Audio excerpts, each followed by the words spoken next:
Assalamualaikum dan salam sejahtera semua. Saya Nadia.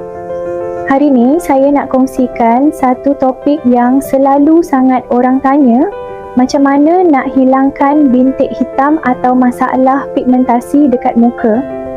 Info yang saya nak kongsi ini adalah daripada seorang doktor pakar kulit, jadi anda boleh percaya yang ianya berdasarkan nasihat perubatan. Sebenarnya pigmentasi ni ada banyak jenis, contohnya melasma, bekas jerawat dan sunspot disebabkan cahaya matahari. Tapi tak kira jenis apa pun, yang penting ialah rutin penjagaan harian yang konsisten. Waktu pagi, mula dengan pencuci muka untuk bersihkan kotoran dan minyak. Serum vitamin C bantu cerahkan kulit dan lawan radikal bebas. Serum mencerahkan yang ada bahan macam kojic acid, niacinamide atau alpha-arbutin. Pelindung matahari. Paling penting, pilih sunscreen yang ada iron oxide kalau boleh, sebab ia beri perlindungan tambahan untuk kulit yang ada pigmentasi.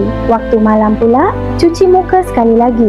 Pakai semula serum pencerah. Tambahkan retinoid macam retinol atau adapalene untuk bantu perbaharui sel kulit. Akhir sekali, pelembab supaya kulit kekal lembab dan tak kering.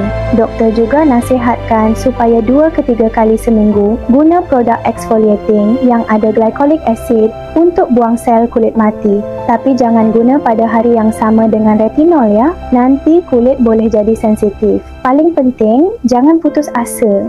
Rawatan pigmentasi ni ambil masa, tapi dengan sabar dan rutin yang betul, insya-Allah kulit boleh nampak lebih sekata dan sihat. Kalau nak tahu lebih banyak tips macam ni, jangan lupa like dan follow iHealth Wellness and Spa. Kita jaga kulit biar berseri-seri selalu.